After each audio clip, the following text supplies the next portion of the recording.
Hey everyone, Christine Lozano here. Thank you for joining us on Why with Christine. Before we start, I want to give a shameless plug on my viperroomphotos.com website, viperroomphotos.com. You see it right down here. I have a book for sale and also individual prints if you're so inclined. This is the Viper Room during the heyday in the 90s, 1995 to 2004. Rare, never before seen photos when I was the in-house photographer for the Viper Room when Sunset Boulevard was the place to be. All right, thank you. Enjoy the show. Good to be on with you, Christine. Thank you for Yeah, hey having Michael. me. I like how you're moving this It's an along. Let's go, honor. let's go. Oh, an honor, whatever. Yeah, I've been wanting to talk to you for a while. I haven't seen you since what, September, October, like September. We were working on a short film together. Yes. How do we know each other?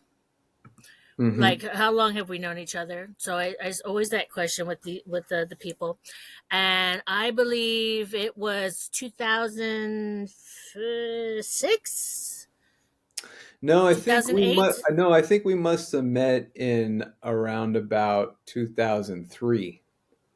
Oh Um, shit. I Okay. was I was in uh, USC Film School, and at the same time, I was in order to be a better director, I was going to the Lee Strasberg Institute to take, and I approached the Lee Strasberg Institute because I had actually taken acting classes there in high school as part of like a summer program thing a Oh. long time ago as a kid, and had always had this reputation of being, um, pretty just producing strong actors and really being rigorous in a space where there are a lot of fakes and charlatans and Los Especially in Angeles. LA. Yeah, I was just saying, Yeah. especially in LA. Yeah.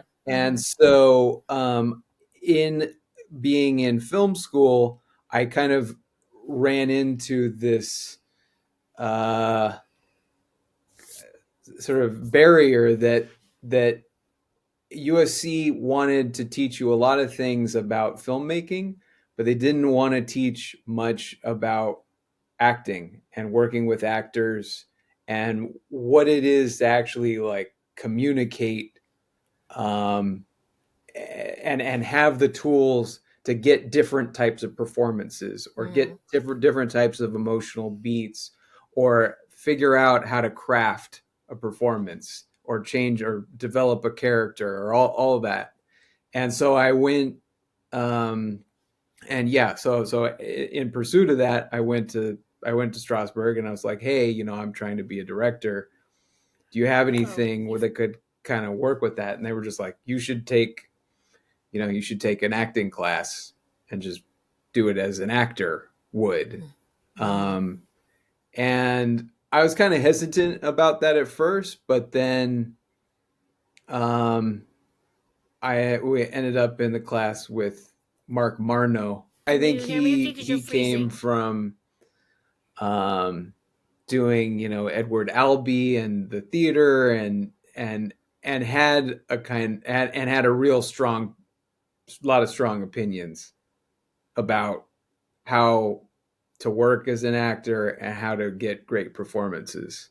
Mm-hmm. And I found that all to be really revealing, and it influenced me a lot, for better or for worse. Just go back a little bit. I'm sorry to do this to you, but you did freeze up. You said something that you froze when you said you were in a class. Did you say you were in a class with me, or I didn't get Yeah, that? I think we met in Mark Marno's class, Oh, okay. Oh, God, yeah. Okay, okay, and and then perhaps we were scene partners at one point. okay. That I don't I remember. don't Okay. really, yeah, I don't really remember, but I do remember at the time seeing your work and being overwhelmed by your talent. Or thinking I'm just batshit crazy. And you're like, we got. No, no, no, no. But It was clear you were able to access a lot of different things and bring just yeah, you're a Yeah. phenomenal actress. So Well, actor. thank you. But also, you didn't want Mark Marno yelling at you, so you had to bring your A game or he'd fucking just embarrass you in front of the whole class. Rest in Yeah. peace, Mark Marno. But okay, well, Michael, as much as I would love this to be about me, it's not. It's about you. But so I would say, okay, so you, you've done some acting, but we're gonna go. I know you love directing, writing, Yeah. and then working your magic on the camera. Yeah. Which I've been privy to all of these, and that's why you're top on my list of ever. Somebody needs somebody. I'm like, oh, I know this guy. Okay, um, but let's start from the beginning when Michael was just a wee boy. And what was the first film you've ever saw in the theater, and does it still hold up? Yeah, my first experience going to a movie theater that really sticks in my mind is going to see La Bamba, Oh wow. Okay. which um yeah, left a really huge impression on me, and it was and then it continued to leave an impression on me because I saw it when I think it came out in um The 1987. Okay, I thought I was gonna say early '90s, but possibly, yeah. The great Lu- playwright Louis Valdez, Luis Valdez, Luis Valdez, and you were right, 1987. 1987. Mm-hmm. Um, and it sort of had like mythic kind of care quality to it because actually my mom had taken acting classes from Luis Valdez when he was teaching theater at UC Santa Cruz. Wow. And he Okay. was doing, and at that time, he was doing a theater workshop in the like the amongst farm workers in the valley, in like the Central Valley of California. Um, and so she had this deep reverence for Valdez. He's, I think, one of a great American playwright as well. And then yeah, and then he was able to make this incredible. I mean, he'd already made Zoot Suit and he had made several films, and then La Bamba was highly anticipated. And I think what's interesting about La Bamba is that it was pretty like panned at the time and considered a failure. Um, but it never felt like to me at the time like the combination of that music um, Mm-hmm. and the that it was California and it was LA and it was Mexico.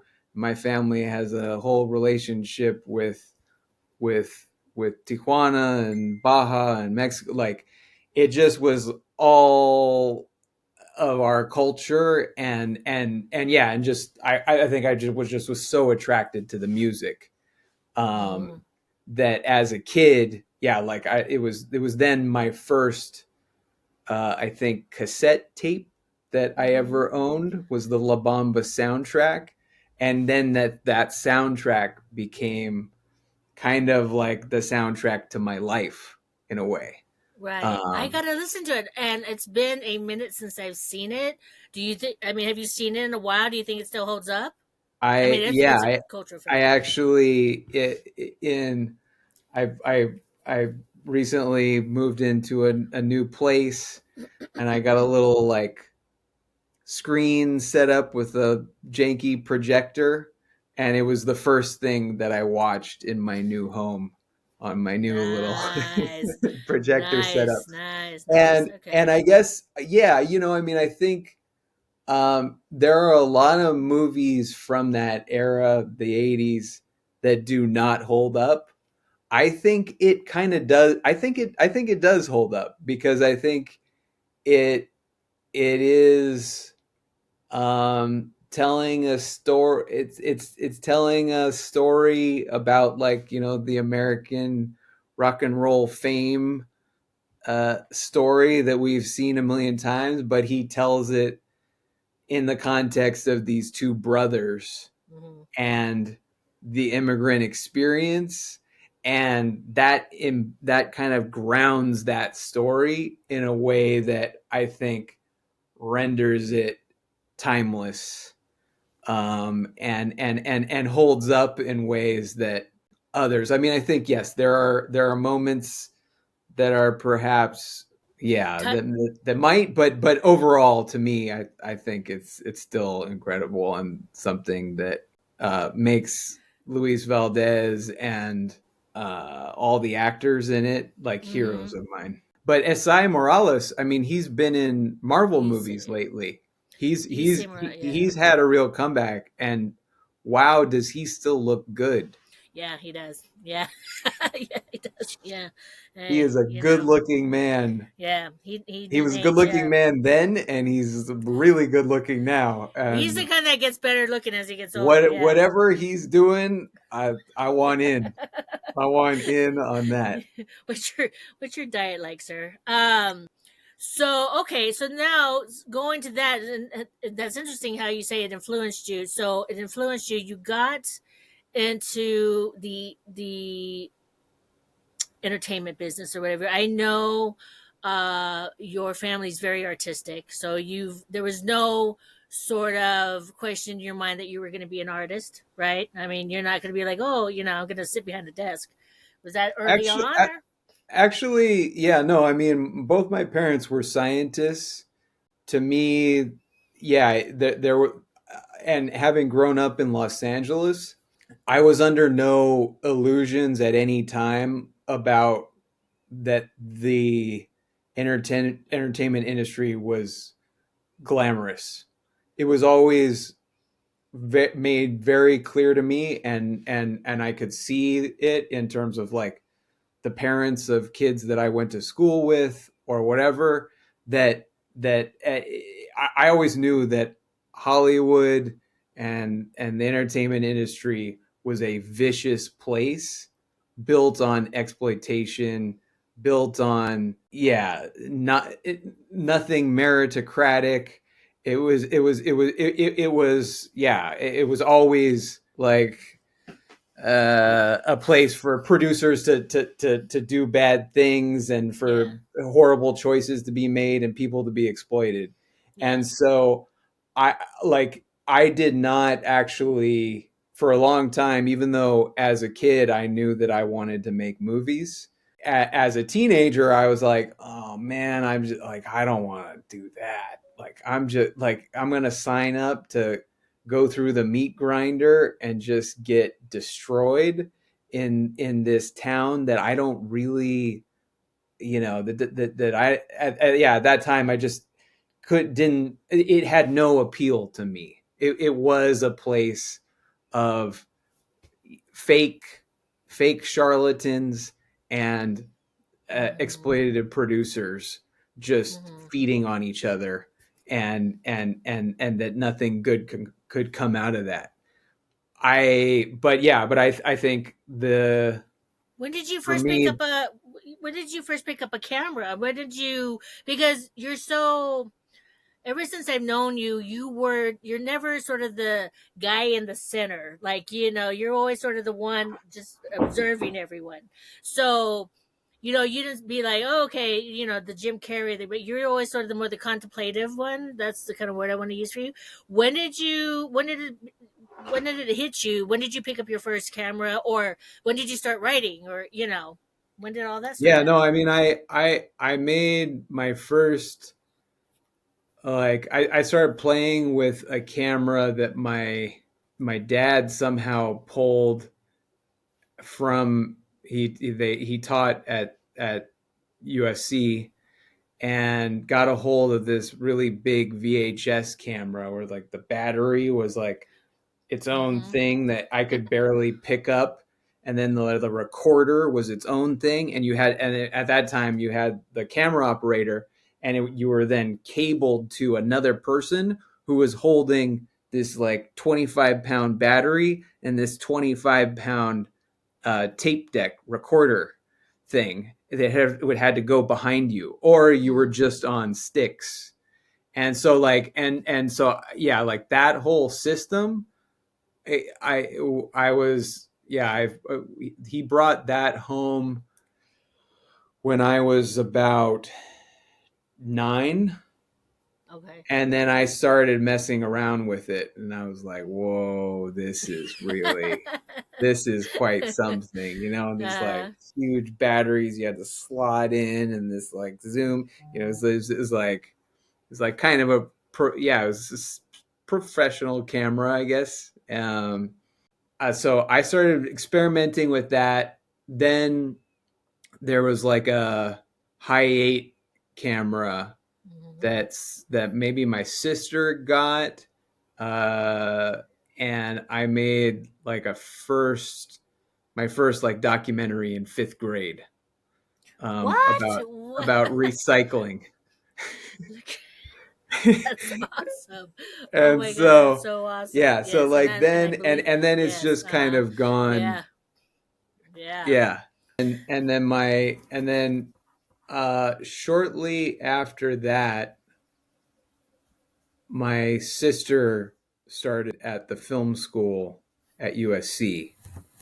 And then I got to see her on sort of more, on student film sets. Um, and that then really that really left an even deeper impression on me. I already knew I wanted to do it, and then seeing her do it and do it on shooting on 16 millimeter, 8 millimeter film, is that yeah, like the whole idea of being a filmmaker and trying to make it in Hollywood.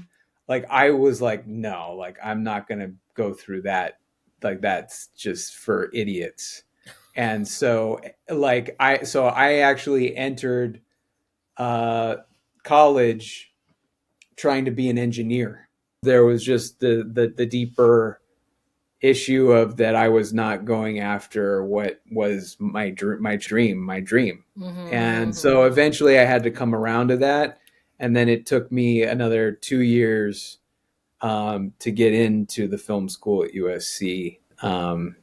And then by the time I got into film school, yeah, and then that's when we met. My first attraction to movies, it really was about how cameras could capture people and move through space, and like the light and like the aesthetics. Like that was a really strong appeal to me. And so yeah, so I would like write thinking about how cool something could be captured, Okay. and how it would be, how where the camera would be, and how the camera. And what's I think interesting is that that all that writing was pretty shit. And so like and I think, and then what I've had to learn is what makes good writing.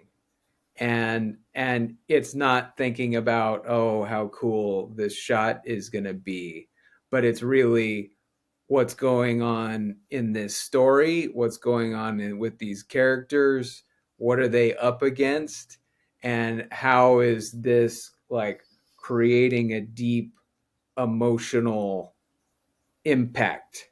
And I guess what I've learned is that in a way you don't want to be thinking about the camera angles and all the rest of it when you're writing a story. You need to be thinking about what's happening, what are they saying, what are they doing, what are the actions. And then I think there's another step later on, once you've put all that down, where then maybe you can get, or that's going to be something that has to be sorted out in pre-production or on set, or after you've done blocking rehearsal. I mean, all of that can come so much, it comes so much later, and it's important. But I've realized how that is not that, I think there was a lot of like when Paul Thomas Anderson sort of burst onto the scene in the 90s, and he was writing these screenplays where he was putting in exactly what the camera was doing and how it was going to be edited and cut together. Like if you read the screenplay for Hard Eight or Boogie Nights, like they're 168 pages because he's writing in camera dollies down, steady cam goes down hallway, da, da, da, da, da, da, all this other stuff. And I guess to me, I'm like, somehow he made it work. Like all of that should come later, Do you and write? Do you so write to music? I do find that writing to music is helpful. Yeah, Yes. like your own soundtrack for whatever you're writing, kind of thing. Yeah, and it doesn't necessarily have to be what would work as a soundtrack. I think it's more what oftentimes because my writing is like I'll be working on like a scene, like it's more just like whatever can try to get you in the feeling and the headspace Mm-hmm. of it of that moment and what's supposed to be going on. But it doesn't need to be specific for me. So I'm gonna blow your mind, Michael. Okay, I want you to think really hard about this. You're like, um, if you could pick any movie in history, be quiet. If you could pick any movie in history to rewrite, reshoot your own way, okay, what would you choose, and what visual approach would you bring to make it uniquely Michael Dwyer's film? I would pick. Yeah, no, I've been trying to think about this. This is a difficult question, because yeah, it's like oftentimes the movies that we love are done so well that you wouldn't really Maybe, want to. maybe it's not a movie that you love. Maybe it's something that you're like, oh, you know what? This Yeah, was coulda, shoulda, woulda. If I would have yeah. done it, what do you think? I want to come back Okay, to this what one. come? What? I mean, I guess you know what I would say is One Flew Over the Cuckoo's Nest. Okay, interesting. Uh huh. Because I feel like the visual language of that movie to me is a little flat. It's a little, like, and I think this is one of those things where I'm like, you'd have to really be sure of yourself, right? Because in a way, the fact that it's so flat is perhaps what allows the performances Mm-hmm. and the writing, right, to really take front to be front and center.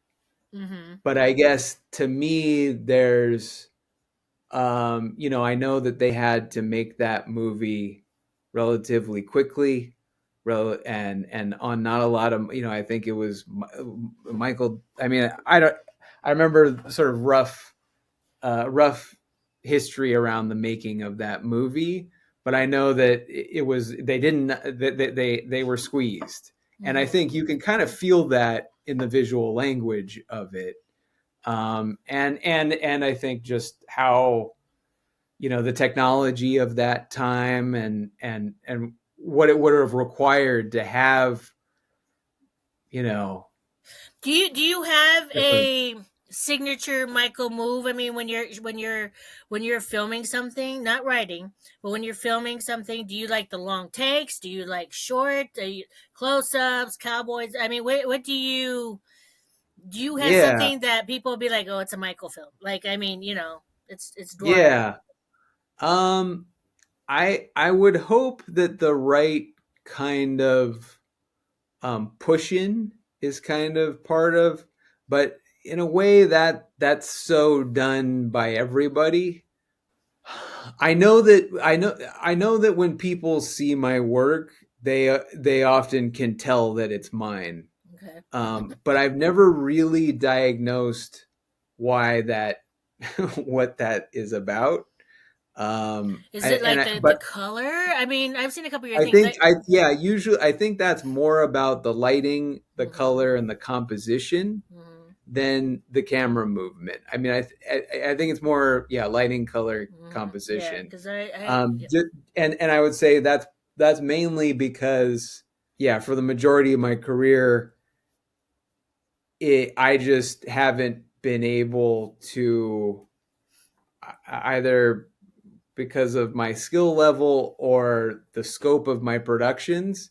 It's very hard to maintain what I want in terms of composition and lighting and color as you really start to move the camera around, right? And where Right. you're really moving around the scene, you're doing 360s, you're going in and out of like that just is that's what then makes it a $100 million film, right? Mm-hmm. Is when you're trying to have a deep intention on the framing and the color and and and then taking that to the next level of elaborate camera moves, right? And Or long yeah, takes. yeah, yeah. Um, and so I feel like I have not been able to do that, but that's that's sort of it's it's definitely a dream. What would you say that is your Yeah. go-to?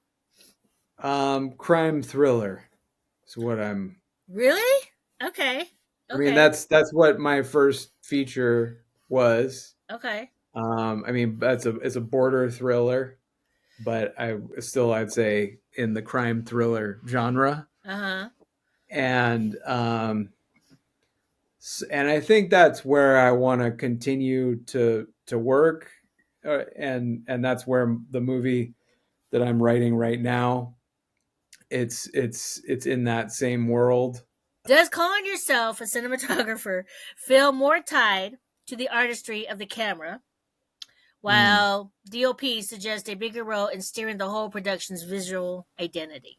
Would you say yes, that's true? Which one do you prefer to be called? I know it depends on the Yeah, project. yeah, no, this is a weird one because another cinematographer who I really admire, Emmanuel Lubezki, who shot Birdman and a lot of the just a lot of great films and won Academy Awards. Like he gets credited as cinematographer sometimes, director of photography, and other times. Mm-hmm. I I guess this is one of those things that feels very vague in the industry about what what does one credit mean and what another credit means. To me, it's like I guess I just want to know who's the one who is actually making the decisions about framing and lighting and camera movement, and whether that's the director of photography or that's the cinematographer.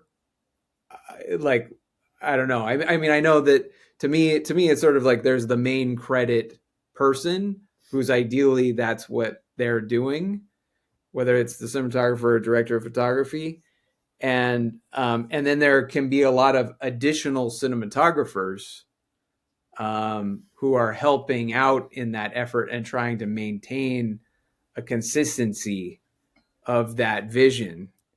Um, but yeah, in terms of that, I just got asked this recently, and I guess this is where I would say like, let's just Google what the ASC says should be what like.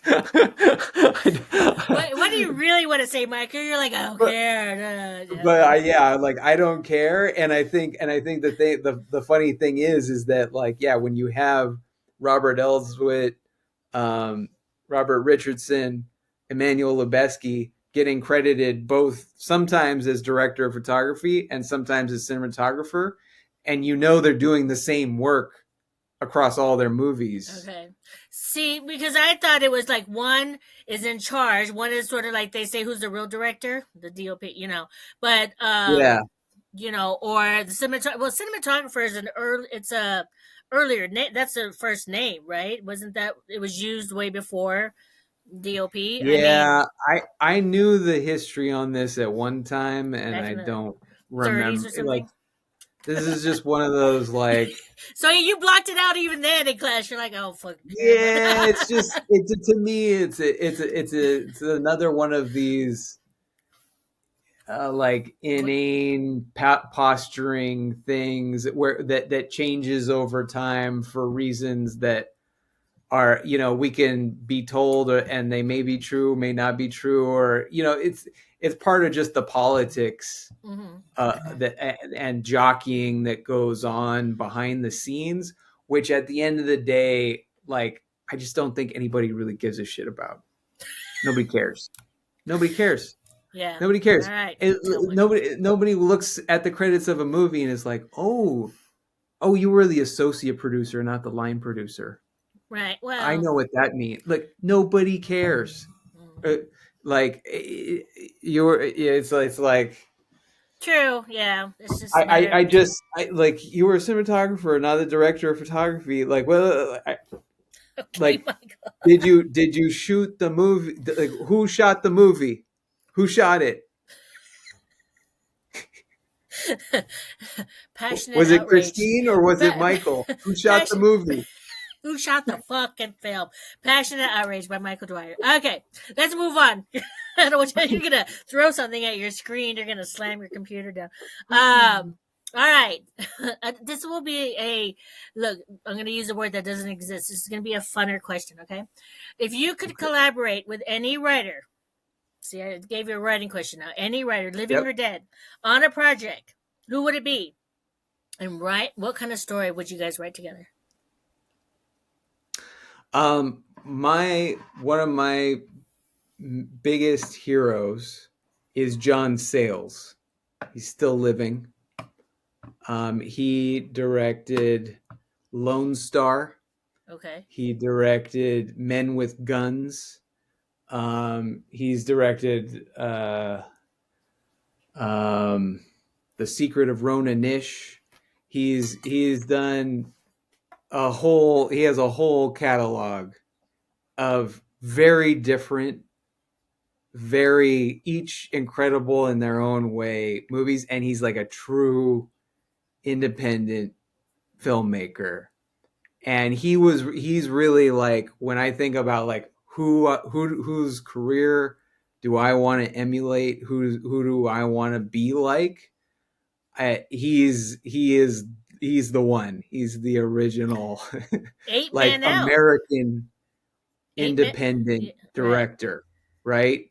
Who's flirted with the studio system, Mm-hmm. but he knew, he's always known that that was not where he was going to do his best work, and for a while he figured out how to do some really incredible movies on his own, getting distributed in different ways, like, and he kind of carved this path that doesn't really exist. He even says, like, it just doesn't exist. Like, the path that he carved, he there's interviews with him where he's like, yeah, I carved this path. It worked out for a while, and then it just disappeared, and now I can't make anything anymore, and I'm too old, and I don't want to deal with all the nonsense. And Mm-hmm.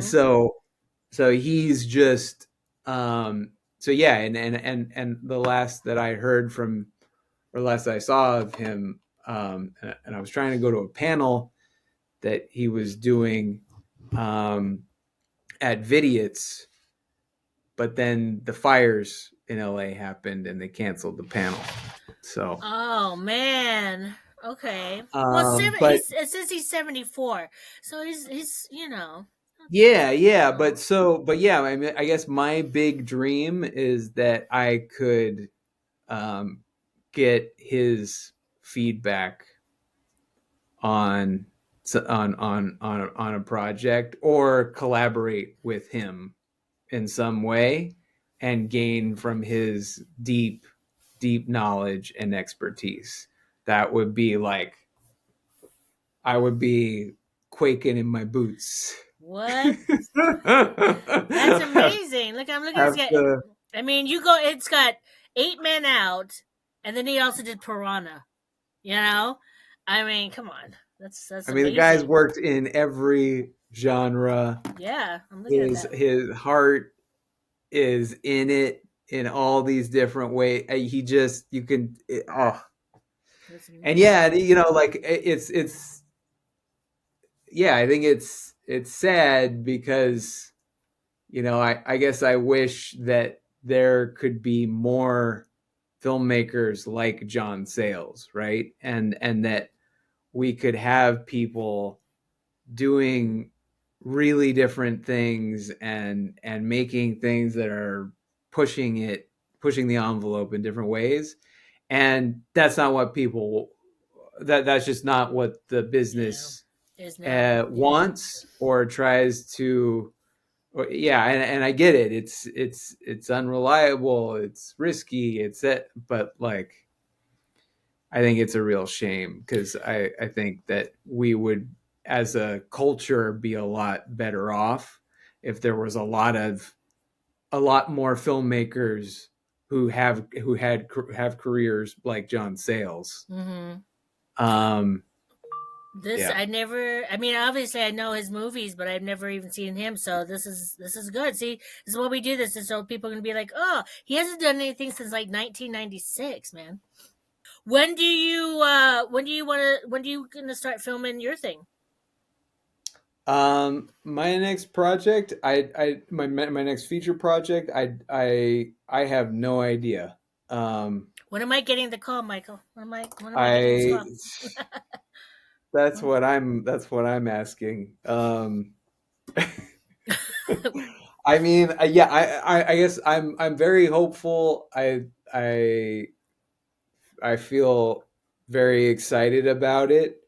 But at the same time, I also understand that like we are perhaps in probably the worst time. I know everybody wants to call it the worst time, Mm-hmm. but I, there are people leaving the film industry in droves because of how this is depressed.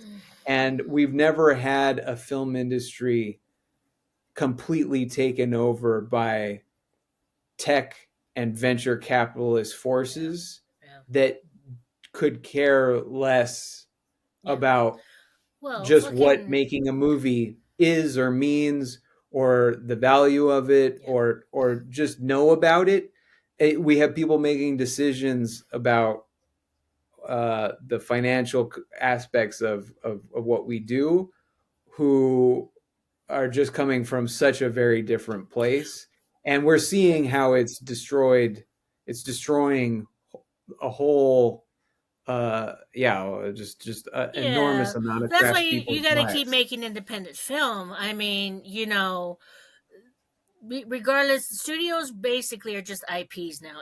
That's all that there is. That's why independent filmmaking is so important. What you do, what that's Yeah, where we go. And one of the things is interesting seeing it from outside of LA now. And yes, people, and the cards have not been dealt very well for Hollywood, which, in a sense, Hollywood is still the hub of filmmaking by name, but not by the actual doing. And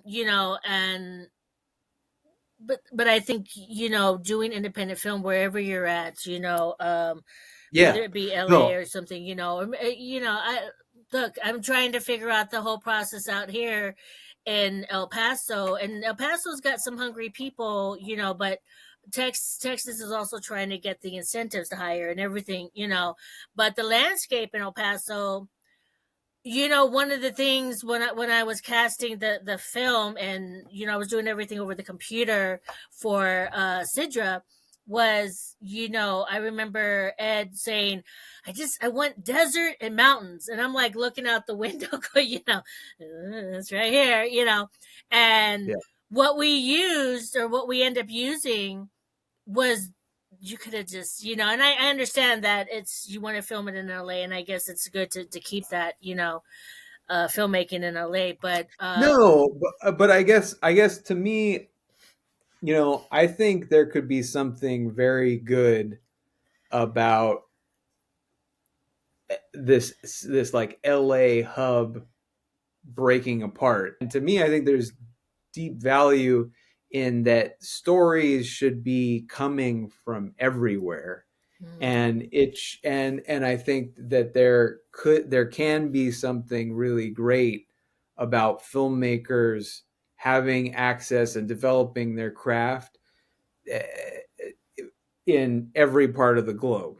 Like but I think yeah. that can be, and I think that we're, I hope that is part of where we're headed in all this, and that you know there isn't a monopoly on it by a bunch of nepo babies in Los Angeles, Mm. but Well, yeah, but but I that the hunger still got to be there, and I I think guess that's what I, makes the I film. guess the problem is that because it is a craft that takes a lot of time to hone, either as a writer, as a cinematographer, an editor, whatever it is. You have to be able to hone that. And you need an industry that can support you doing all kinds of different work Mm-hmm. while you hone your craft, Mm-hmm. right? Mm-hmm. And I think that this is like the difficult contradiction, is that I would like to see filmmaking become completely democratized, and I think that you know thanks to digital technology and probably to AI now or whatever, like that is happening, and and we're seeing it on social media, but in terms of like what is going to support people while they, and John Sayles, yes, he was able to not be in LA, but at the end of the day, he made a living writing B horror movies for schlocky producers in LA. And then he did Piranha and did all the, like, he still was able to have an income based on this industry, right? Mm-hmm. And I think what we're confronting now is that industry is basically being shredded, Mm-hmm. um, and turned into what we're following in the footsteps of the music industry, headed towards a Spotify version of film distribution. um, Cool. and we know from musicians that is complete. Yes, Yeah. you can make an album, with your phone, and you can make a movie with your phone, but that doesn't mean you can build a life around it and have a long term process of becoming better in your craft. Right. And Right. so I think the struggle is how do we have both things? And I don't know. I don't know. But it can't be all down and poo poo. I mean, what's it? There's gotta be some rainbow out there, Michael. What? Tell me something positive. I'm like, There's no rainbows, Christine. there's gotta be a people rainbow. people are on TikTok and Uh, Instagram, and they're not mm, watching movies. And we just gave in the the Academy theater, Award watch a to a movie at theater. yeah, they just gave the Academy Award to Oh, uh, a softcore flick. So like yeah. it's it You still gotta keep making your films. we have to keep struggling and keep trying to find a way. And um, You I'm talking about you. yeah, Yeah, yes, I thank mean, you. I know like the writing thing. Have you finished the piece? Okay. So it still probably needs another 2 to 3 drafts before it's but I yeah but I feel like I found the heart of it, Mm-hmm. and I'm excited about the core of it, and I think it's worth fighting for. And I guess I do still have hope that when there are stories that have feeling and have emotion and speak to what is happening in our lives and help us make sense of the world and make sense of our emotions and our relationships, that storytelling, that's always going to be important, and that will always find a way. And I think that that's what we have to just keep our eye on and try not to get distracted by all the rest of it, because there are so many examples of how that gets through. Those things they find their way. I adore you. I do. I've I known you. adore you I too, and know, I'm and I so like glad you. that you thought of me for I this. I like you a lot more than most of my family members, so that's gotta say something.